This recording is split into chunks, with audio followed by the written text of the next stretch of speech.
Welcome, everyone. I'm Kimberly Boschman, and this is the Intentionally Intuitive Podcast. In this episode, we're going to take a look at the full moon that's coming up on September 29th. We're going to take a look at each individual life path number and the forecast that this full moon could bring forth. Before we do that, this, of course, is a general reading. If you would like a personalized reading where we'll take a deep dive into your own numerology chart or forecasts, just book some time with me. I would love to work with you. The information for my website and to book is in the description box below. All right, let's get into it. Life Path 22-4. So for you all, you are working with your own energy. So 4, right? Your life path is 4. So this is a 4 cycle for you all. And you're working with the energy of koala for this full moon. And also this full moon is happening in the sign of Aries. So though full moons often will bring about some kind of completion, closure, things coming to culmination, with Aries in the spot, in the arena, there's something about confidence, going after what you want, being very self-aware, being very self-driven, ambitious, going for what you want, standing up for yourself, speaking your mind. There is an element of impulsivity as well, but definitely initiations, which is interesting because you also have koala, which is kind of bringing a different vibe. So I'll talk about that in a second. But with Aries, in conjunction with this full moon energy, there's something here about initiating some kind of completion or closure or ending to something, right? So you're the leader of closing something out. You have to take the initiative to see something through to completion and actually do it, right?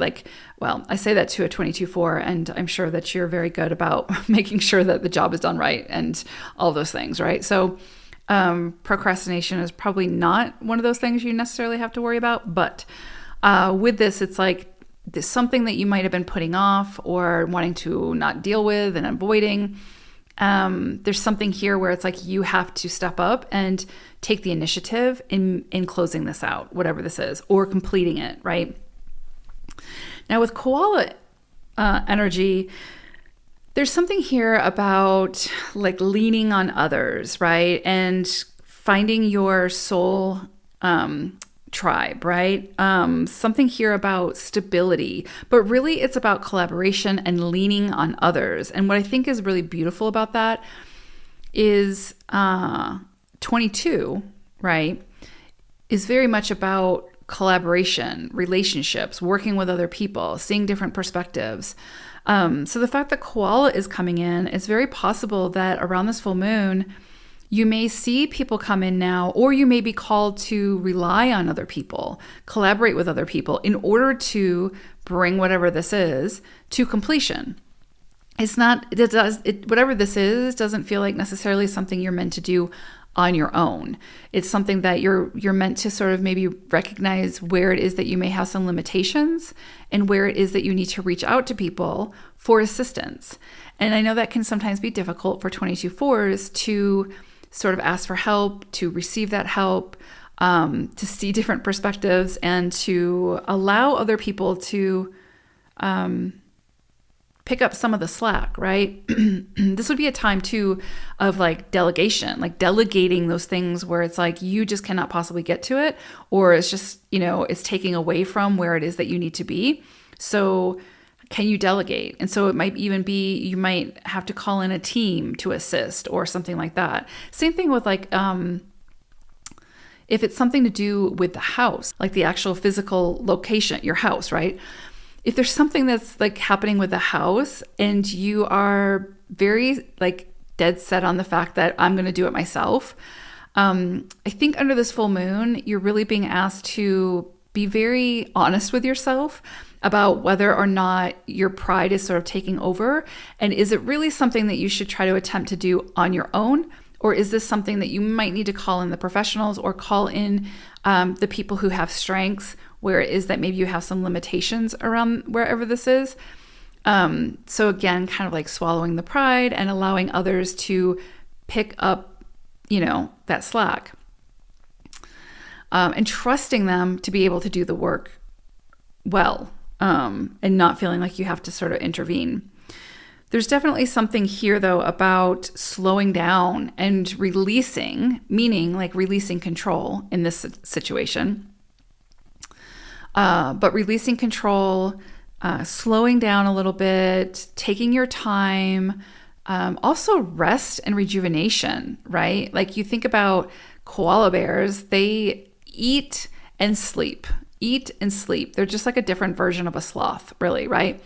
And so there's something here about doing the work that you need to do, getting that completed, but not like, stressing yourself out, forcing yourself to go, beyond your limit, beyond your sort of where it becomes a burden, right?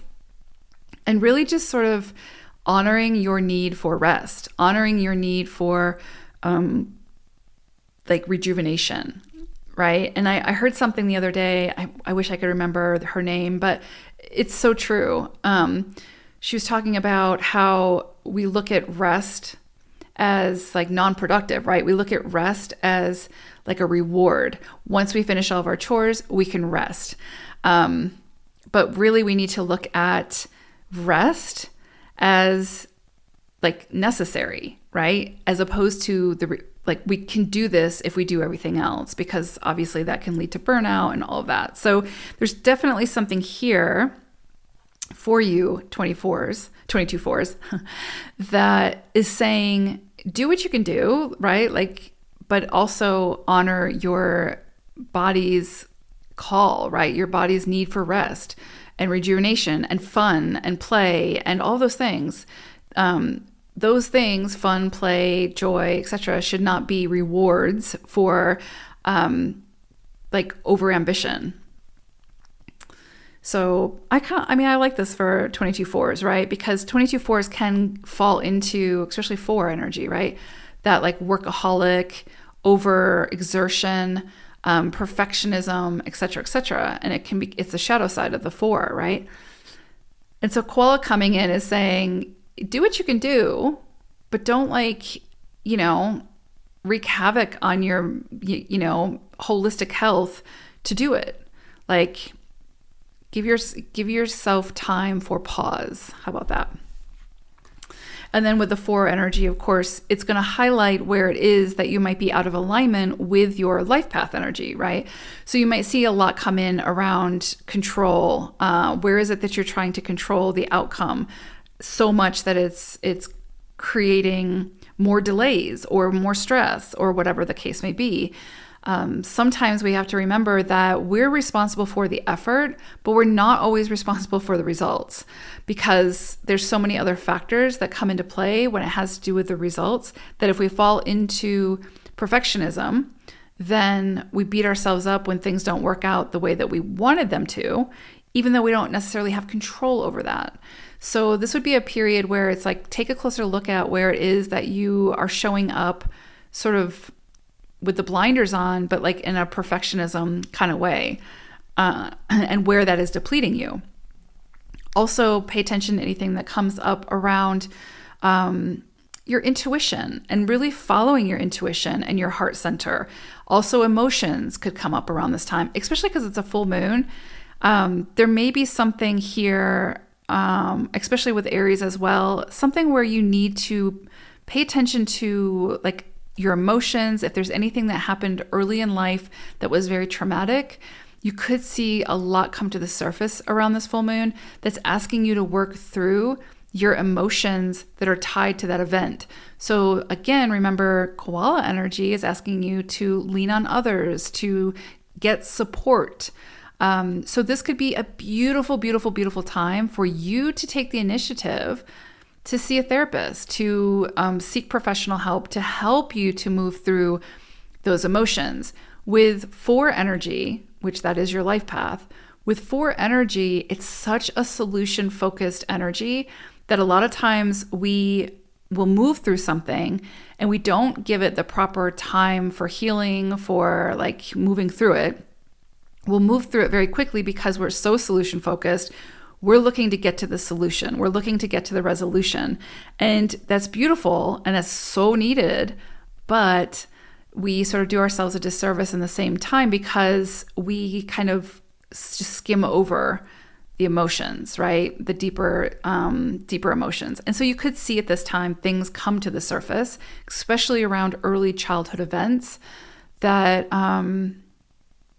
need your attention, that need to be where you need to hit the pause button and really give it the attention, the care, and the focus that it requires to be able to move through it and transmute it into something more healthy, right? So beautiful energies, 22/4s that you're working with. I hope it's a great one. Take care. Bye for now.